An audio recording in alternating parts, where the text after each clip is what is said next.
Eh bien bonjour à tous, c'est Lucas, comment allez-vous? Moi je vais très bien, merci de le demander. Et aujourd'hui on se retrouve sur du Formule 1 2012, hein, donc Formule 1 2013 a été annoncé, vous avez peut-être vu les trailers de Codemaster, donc en gros ça va être le jeu F1 2013 avec le jeu F1 1980 entre guillemets, il y aura des voitures des années 1980, certains pilotes des années 1980 et des circuits de 1980, je pense notamment à Estoril ou encore Imola, bon. Bon, il y a une édition spéciale qui contient là les années 1980 et 1990. Mais ça c'est autre chose. Et en parlant de ça, je me suis dit, Lucas, qu'est-ce que tu mettrais toi dans un bon jeu F1? Donc je me suis mis dans la peau, comme si c'était moi qui donnais des idées qui allaient faire le prochain jeu F1. Et je me suis dit, je rajouterai ça. Donc vous l'avez compris, dans cette vidéo, on va parler des choses que beaucoup de gens aimeraient sur F1. Et pour ma part, ce que j'aimerais sur F1. Mais avant de commencer, je voudrais parler un petit peu du gameplay. C'est pas le mien, c'est celui de Roroardi04, toujours le même, Roroardi04. Merci de me donner toujours et comme toujours un gameplay. Donc on se retrouve sur le circuit de Singapour, le Singtel Grand Prix of Singapour, hein. Nous sommes avec Kimi Raikkonen chez Lotus, Kimi Raikkonen l'année prochaine chez Lotus ou chez Red Bull, beaucoup de spéculations, mais pour ma part il restera chez Lotus et Ricardo prendra le baquet de Weber, mais ça c'est une autre histoire. Et voilà, donc il démarre 24ème, dernier en gros. Il a 5 tours pour aller le plus haut possible, voire chercher la victoire. Est-ce qu'il va réussir? Vous le verrez à la fin de cette vidéo, je ne spoil pas. Donc on va rentrer directement dans le vif du sujet. Pour ma part, qu'est-ce qu'il faudrait de plus dans F1? Il faut dire que depuis F1 2012, ils ont mis beaucoup de choses, que ce soit dans les graphismes, dans la jouabilité, dans l'IA. Hein. L'IA n'est pas belle, bon, elle est toujours, c'est pas une IA parfaite, surtout lors des départs, mais c'est une IA correcte. Mais pour ma part, ce qu'il faudra améliorer, surtout en premier lieu, c'est les podiums. Oui, ça peut être tout con, mais là il va couper méchamment.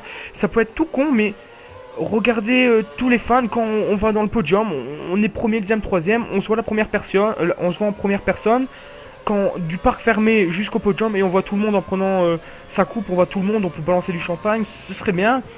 On pourrait avoir différentes choses lors des podiums. Par exemple, je m'explique, vous êtes avec Fernando Alonso ou Felipe Massa et vous remportez le Grand Prix de Monza, c'est quelque chose de spécial, hein, c'est pour tous les tifosi.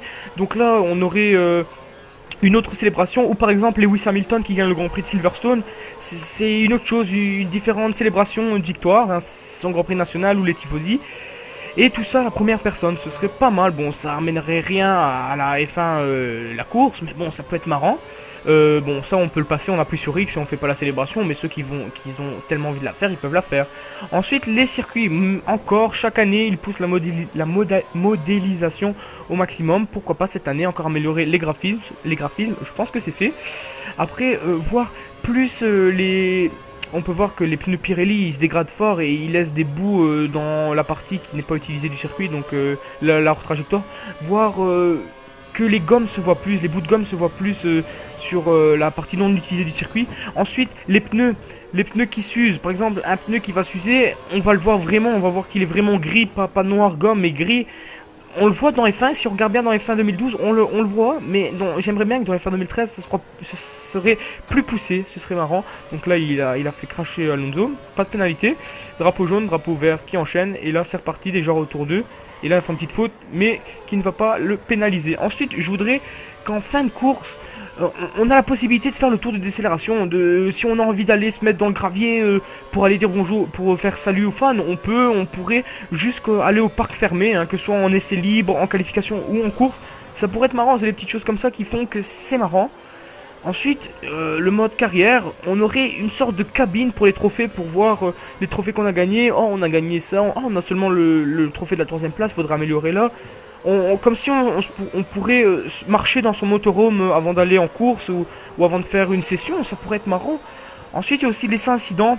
J'aimerais de voir plus d'incidents des IA, parce que j'ai remarqué dans F1 2012, moi, que ce soit moi ou Roroardi, il pourra vous confirmer, on a fait, enfin moi, Roroardi a fait plus de courses que moi, c'est sûr.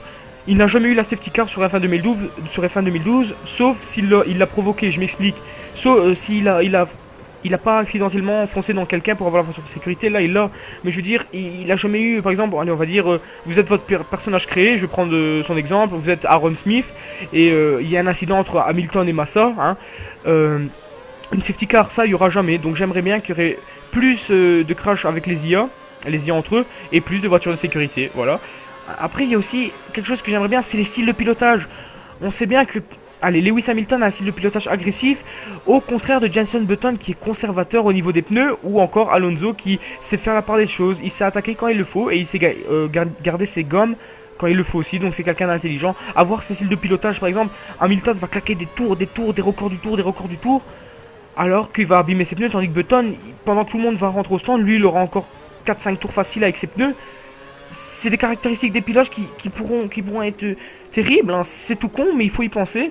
Après, les pneus, comme cette année, on peut remarquer que les Pirelli, les composés Pirelli, formés avec le Kevlar, ils sont pas trop résistants à l'avion Grand Prix de Grande-Bretagne où Lewis Hamilton, Felipe Massa, Jean-Éric Vergne, Sergio Pérez ont éclaté leurs pneus.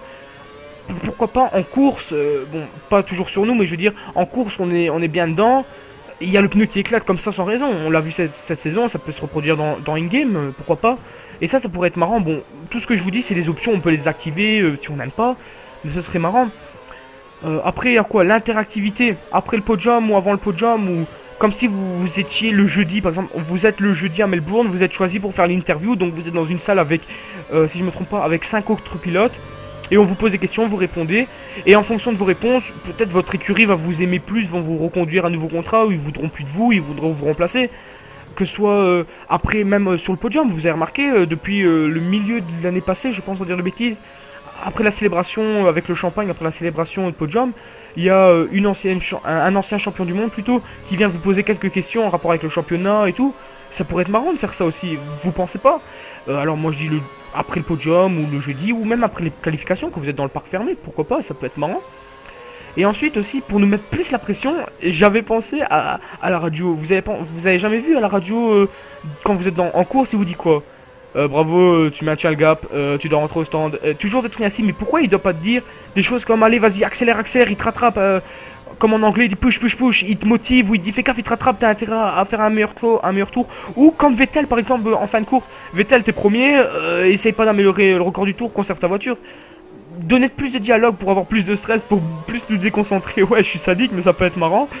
Il y a plein de trucs comme ça, ou après il y a aussi des choses comme il nous donne des indications, mets le bouton là, tel là, ou par exemple on peut lui répondre en maintenant, vous savez quand vous changez vos pneus, vous appuyez une fois sur la touche de gauche et puis encore une fois sur la touche de gauche, ben là vous appuyez sur la touche de gauche, vous appuyez sur la touche d'en bas et vous avez 4 réponses, soit vous pouvez dire à votre ingénieur j'ai du survirage, là il te répond viens on rentre au stand, on te change les pneus et on te modifie l'aileron avant, ça pourrait être bien, vous imaginez. Donc voilà, c'est tout ce qu'on pourrait améliorer. Mais vous savez de quoi je vais encore parler à la fin, ça je le garde pour la fin. Maintenant ce que je vais vous dire ce que le trailer nous a montré. Donc le trailer il y en a eu 3, il y a eu le premier où des ombres en montrant des voitures des années 80 et des voitures des années 2000, petite hors-piste. Et après il y a 2 trailers, une Lotus sur Hockenheim et c'est Kimi Räikkönen sur le tracé du Nürburgring et Jenson Button sur le tracé de Silverstone. Qu'est-ce qu'il nous montre? Il nous montre que le graphisme il a encore été augmenté. Et il y a aussi l'animation de rentrer dans la voiture. Donc avant vous étiez directement dans votre voiture. Là on voit le pilote qui met ses pieds dans la voiture et qui se place. Ça c'est pas mal. On voit aussi l'ingénieur qui met à la sécurité, je sais plus comment ça s'appelle. Et voilà.